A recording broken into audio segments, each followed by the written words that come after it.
सकोगे। डाकू और इनके हैंडलर सुन लो, ये कौम नहीं तुम्हारी बात सुनने लगी, जो इनके साथ लगेगा। ये फिर से हैंडलर्स को बता रहा हूं कि जितनी मर्जी आप कोशिश कर लें, आप अपने आप को बदनाम करेंगे।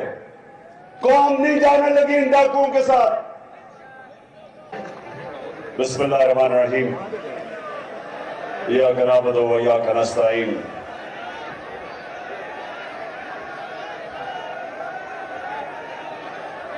पिंडी के ओहदेदारों, आराम से बैठ जाओ, बड़ी जरूरी बात करनी है मैंने आपसे।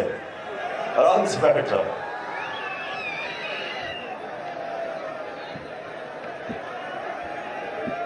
देखिए पिंडी, जो 25 मई को, थोड़ी खामोशी, 25 मई को जो मैं जिस तरह का अवाम का समुंदर पिंडी से आना था, वो नहीं आया।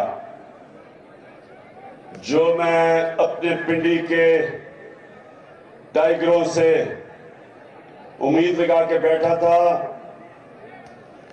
मुझे अफसोस से कहना पड़ता है कि उस तरह मेरी पिंडी की टीम नहीं निकली। और मैं आप उसको वजह बताता हूं,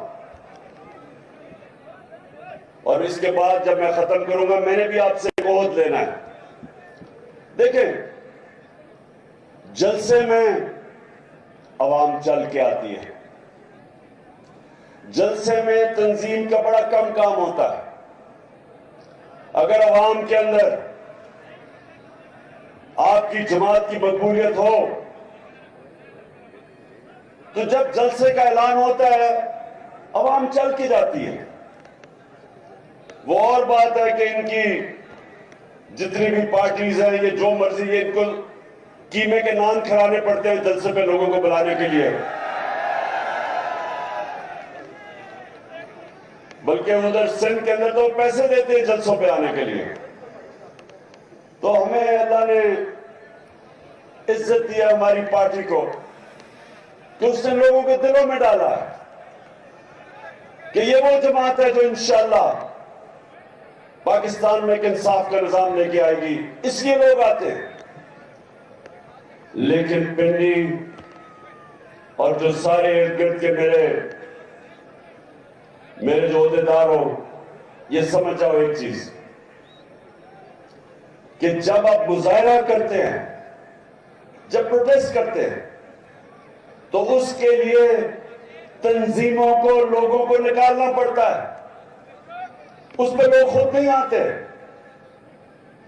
और इसीलिए मैंने अब जो मेरी प्लानिंग है मार्च की इस्लामाबाद, ये मैंने बड़ा इसकी एक एक पहलू सोच समझ के मैं प्लान किया है, हर चीज का। उनको तो मैं जानता हूं जो राना सनाउल्लाह और शहबाज शरीफ टाइप लोग हैं, इनको तो मैं बड़ी देर से 30-40 साल से जानता हूं। जो बुज़दिल लोग होते हैं, ये याद रखें, मेरी तहरीक इंसाफ के नौजवानों, एक चीज याद रखो, जितना बुज़दिल आदमी होता है उतना जालिम होता है। जालिम ही बुज़दिल होता है। दिलेर लोग जुल्म नहीं करते क्योंकि उनको एतमाद होता है अपने ऊपर।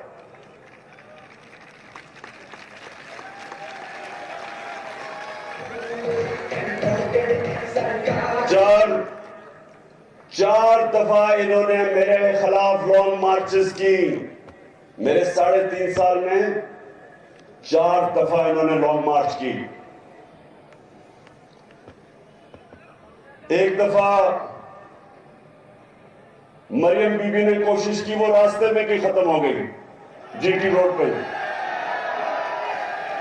क्योंकि वो इसलिए खत्म होगी कि क्योंकि कीमे के नाम ही खत्म हो गए। दूसरी मार्च काम पे डालने वाली बिलावल ने की और वो डी चौक में भी पहुंच गया। कोई कंटेनर नहीं रखा उसको रोकने के लिए, किसी के ऊपर एफआईआर नहीं की और 2 दफा मार्च की डीजल साहब ने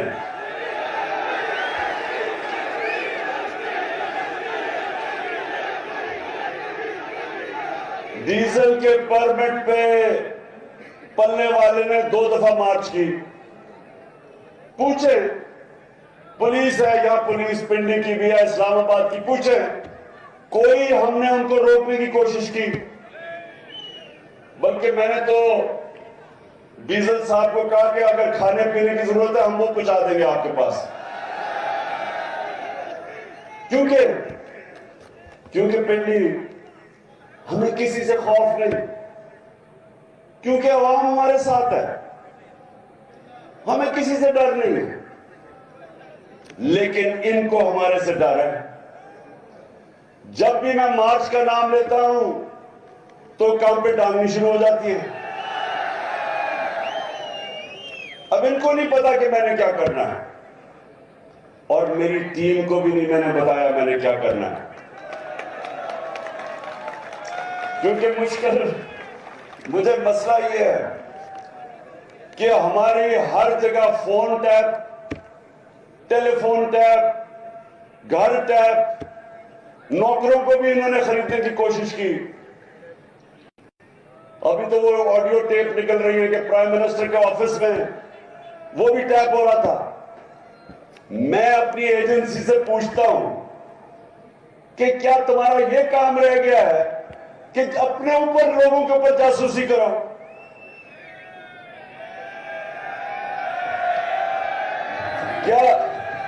क्या आपका ये काम रह गया है कि जोड़ तोड़ करो कि किसको अब लेके आना और किसको कराना है?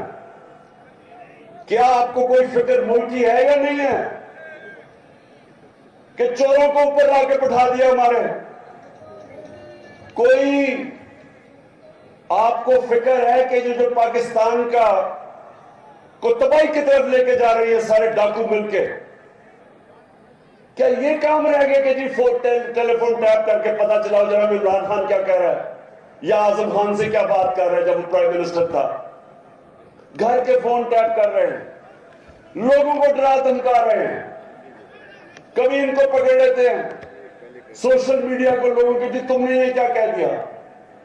लोगों को टेलीफोन कर करके धमकियां देते हैं। मीडिया के ऊपर पूरा क्रैकडाउन किया हुआ है।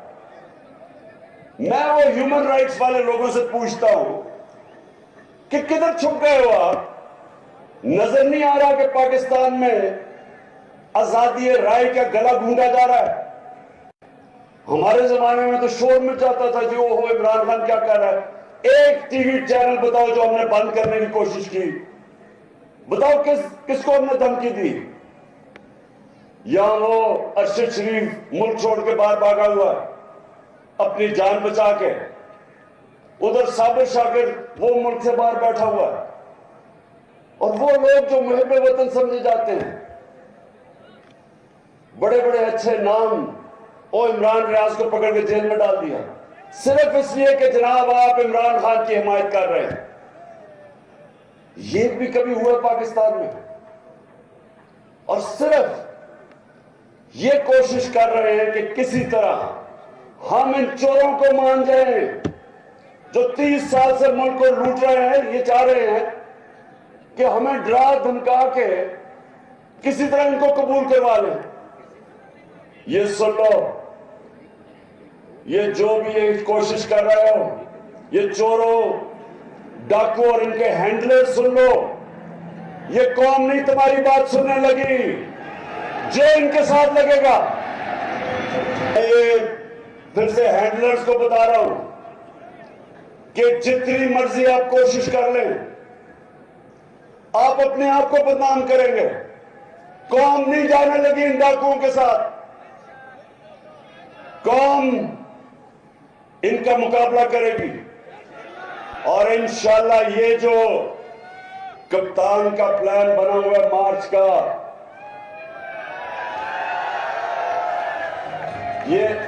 ये मार्च, ये जो मर्जी प्लानिंग कर ले, प्लानिंग जो मैं कर रहा हूं इंशाल्लाह पिंडी, अभी मैं दाब के ऊपर भी आता हूं, इंशाल्लाह जो हम प्लानिंग कर रहे हैं, हमें पता है इन्होंने क्या करना है, इनको नहीं पता हमने क्या करना है। अब अच्छा पिंडी में अभी आपको जो आज मैंने आप सबको अहदेदारों को इकट्ठा किया है, मैंने भी आपकी ड्यूटीज लगानी है। उससे पहले आपने देखा होगा कि पहले जो इस मुल्क का बड़ा फ्रॉड, जब नैब ने उसको बुला के पूछा, मुल्क का फाइनेंस मिनिस्टर था, कि जनाब आपकी 2012 में 80 लाख आपके असासे थे और 4 साल के बाद वो 80 करोड़ पे पहुंच गए, तो आपके पास पैसा आया किधर से? जब ये सवाल पूछा, उसने प्राइम मिनिस्टर के जहाज में बैठ के तो मुल्क से बाहर भाग गया। अच्छा, ये कमाल चीज ये है पिंडी, जरा ये सुने ना, कमाल चीज ये है कि दार यहां से भागता है तो वो लंदन, उसके बेटे वो लंदन, नवाज शरीफ भागता है वो लंदन, उसके बेटे वो लंदन, शहबाज शरीफ उसके दोनों बेटे लंदन, और अब मरियम ने बड़ी दुख भरी कहानी सुना के तो वो भी लंदन। मुझे जरा ये बताएं पिंडी में, शायद मुझे इस चीज की समझ नहीं आ रही, क्या इनकी कोई बरतानिया की मलिका से कोई रिश्तेदारी तो नहीं? मैं तो समझा था ये ग्वाल मंडी में पैदा हुए हैं, लगता है कि ये लंदन में सारी फैमिली पैदा हुई है। मजेदार बात यह है कि वो जनाब लंदन में बैठ के अभी बाप बेटी ने प्रेस कॉन्फ्रेंस की है कि जी हमारे से बहुत बड़ा जुल्म हो गया, हमें जनाब हमारे पे नाजायज केसेस हो गए, हमारे से जी इंतकामी कार्रवाई ली गई। तो मैं इनसे सवाल पूछता हूं कि इसका मतलब आप समझते हैं कि हमारी अदलिया ने गलत फैसला किया था? और मैं दूसरा सवाल पूछता हूं कि वो कौन सी पावर थी, हम तो इक्तदार में भी नहीं थे तब, केसेस तो आपके हुए जब नून लीग पावर में थी, तो किसने आपसे जुल्म किया है? क्या ये आप पाकिस्तान की अदलिया के ऊपर इशारा कर रहे हैं या पाकिस्तानी एस्टेब्लिशमेंट पे कर रहे हैं? हम तो पावर में नहीं थे, तो दोनों बाप बेटी बैठ के रोना धोना कर रहे हैं। एक सवाल का जवाब दे दें आप दोनों कि ये जो अरबों रुपए के 4 महलात हैं लंदन के अंदर, एक सवाल का ये कौन जवाब मांग रही है 6 साल से, को पैसा किधर से आया ये खरीदने के लिए? मान तो गए हैं कि हमारे हैं, तो जब आपके 4 महंगे तरीन लंदन के इलाके में 4 महलात हैं, तो ये आज तक जवाब क्यों नहीं दे सके कि पैसा किधर से आया? मेरे पे उन्होंने केस किया कि इमरान खान का लंदन में फ्लैट था, मुझे अदालत लेके गए,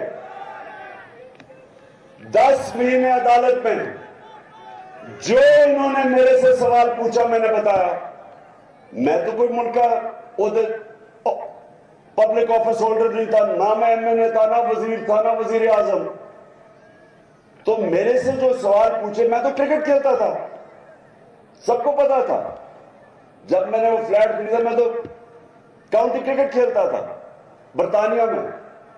उसके बावजूद एक एक जवाब दिया मैंने अदालत में कि किधर से मेरे पास पैसा आया, खरीदा कब, बेचा कब, पाकिस्तान पैसा बैंकों के जरिए लेके आया।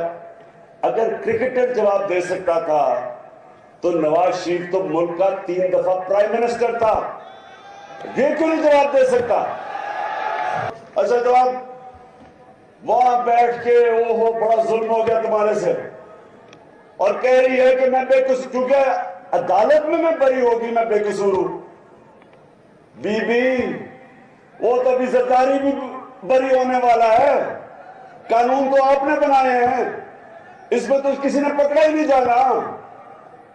इसका मतलब आसिफ जरदारी, जिसको 2 दफा इन्होंने जेल में डाला था नवाज शरीफ ने, तब तो बड़ा करप्ट आदमी था, तो अब वो बरी होगा तो वो बेकसूर हो जाएगा। इसका मतलब गलत जेल में डाला था। बरी होना पाकिस्तान में, सुन लो पिंडी, और इसलिए मैं आपको मार्च की तैयारी क्यों करवा रहा हूं। पिंडी, इस वक्त जो इन्होंने कानून बना दिया, जो पाकिस्तान का ताकतवर डाकू होगा वो बरी हो जाएगा। वो पाकिस्तान के इंसाफ का निजाम में पकड़ा ही नहीं जा सकता। जिसको व्हाइट कॉलर क्राइम कहते हैं, इन्होंने नैब के अंदर वो तब्दीलियां कर दी हैं कि आज मैं ताकतवर हूं, मैं पैसा चोरी करूं पाकिस्तान से, हुंडी वाले से बाहर भिजवा दूं, कोई मुझे नहीं पकड़ सकता। इन्होंने कानून ही ऐसे बना दिए हैं। और कभी किसी मुल्क में नहीं हुआ कि असेंबली में बैठ के कानून बनाए जो उनको ही बचा रहे हैं। हर कानून बचाया कि इसके जो अमेंडमेंट किया नैब में, उसमें किसी में जरदारी बच रहा है, किसी में नवाज शरीफ, किसी में शायद खाकान अब्बासी, किसी में जो बाकी इनके सारे हैं। और कौन फंसेगा? सिर्फ बेचारे गरीब लोग पाकिस्तान में जेलों में जाएंगे। अब ये इन्होंने किया, और ये जो निजाम है, समझ जाओ कि अगर ये चल गया, इस मुल्क का कोई मुस्तकबिल नहीं है, आपके बच्चों का कोई मुस्तकबिल नहीं है इस निजाम में। क्योंकि मेरे नबी सल्लल्लाहु अलैहि वसल्लम ने बहुत पहले, 1500 साल पहले कह दिया था कि जो कौमें छोटे चोरों को जेल में डालती हैं और बड़े डाकुओं को नहीं पकड़ती, वो तबाह हो जाती हैं। ये मेरे नबी ने 1500 साल पहले कहा था कि जो कौमें कानून नहीं कायम कर सकती, इंसाफ नहीं कर सकती, जेल जिस कौम में सिर्फ गरीब लोगों से भरे हों और ताकतवर डाकू सारे लंदन में बैठ के याशिया करें और मुल्क में वापस आए, हुकूमत करें, लूटे और फिर बार बार जाएं, उस मुल्क का कोई मुस्तकबिल नहीं है। इसलिए मैं अपनी सारी कौम को तैयार कर रहा हूं कि ये जो अब हम मार्च करेंगे, ये इंशाल्लाह पाकिस्तान की तारीख की सबसे बड़ी, पाकिस्तान की तारीख की प्रोटेस्ट मार्च होने वाली है। ये हम अपने आइन और कानून के बीच में रहेंगे। हमारा हक है पुरअमन एहतजाज, पुरअमन एहतजाज होगा, और इंशाल्लाह ये जो इस बारी हम इस्लामाबाद की तरफ आएंगे, राना सनाला, तुम और शहबाज शरीफ उल्टे भी लटक जाओ, कुछ नहीं कर सकोगे। अच्छा, अब पिंडी, अब सब ओहदेदार हैं, अभी मैं आपसे हल्फ लूंगा, लेकिन उससे पहले मैं आपकी सारी पिंडी की क़यादत को कहना चाहता हूं कि आपने हर ओहदेदार को पैम्फलेट्स देनी है हकीकी आजादी की, और ये जो पैम्फलेट्स हैं, ये आपने डोर टू डोर जाना है। आप सबने मेरे से वादा करना है कि आपने हर यूनियन काउंसिल में एक घर नहीं जो आपने नहीं छोड़ना, घरों में जाके आपने पैम्फलेट बांधनी है और आपने वहां लोगों को बताना है कि ये हम अपने मुल्क के मुस्तकबिल की पॉलिटिक्स नहीं कर रहे हैं, जिहाद कर रहे हैं, मुल्क को आजाद करने की जिहाद कर रहे हैं। तो आपने सबने मेरे से वादा करना है कि अब से लेके, थोड़ी देर में मैं कॉल दूंगा, अब से लेके कॉल तक आपने हर रोज अपने यूनियन काउंसिल के एक एक घर कवर करना है, एक डोर टू डोर जाना है और मैं अपनी ख्वातीन को भी कह रहा हूं कि आपने भी सब ने पूरा प्रोग्राम बना के कोई इलाका नहीं छोड़ना आपने। और आप हैरान होंगे, लोग आपकी इंतजार कर रहे हैं, कौम तैयार बैठी है, आपकी मुंतजर है। वो चाहते हैं कि पार्टी की तंजीम उनको लीडरशिप दे और वो लीडरशिप आपने देनी है।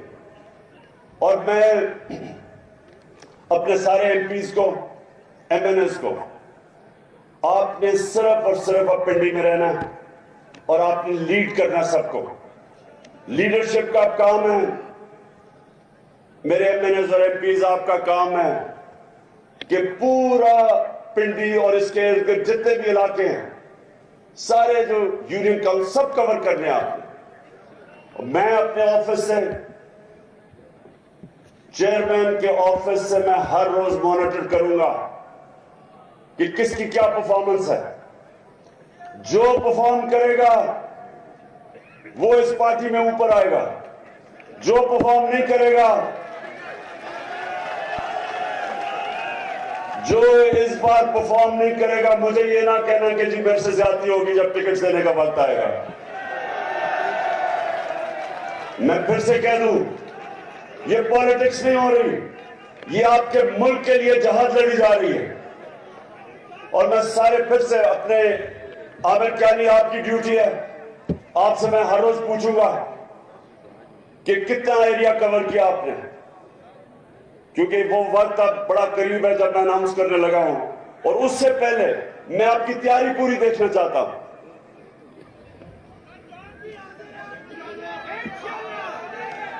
अभी तक मुझे इंशाल्लाह आपकी जानों की जरूरत नहीं पड़ेगी, आपकी मेहनत की जरूरत पड़ेगी। सबने मेहनत करनी है। और सिर्फ अब आप मेरे साथ हल्फ ले रहे हैं, जो हम अब जहाज लड़ने जा रहे हैं। शिबली जी सर, हाथ ऊपर। मैं अल्लाह को हाजिर नाजिर जानकर, अल्लाह को हाजिर नाजिर जानकर ये हल्फ उठाता हूँ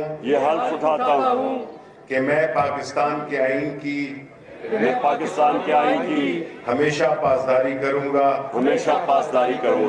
और ये कि मैं इस हकीकी आज़ादी के लिए अपने लीडर इमरान खान के साथ इस जहाद में उस वक्त तक खड़ा रहूंगा जब तक हकीकी आज़ादी हासिल नहीं कर लेते। हकीकी आजादी हासिल नहीं कर सकते। अल्लाह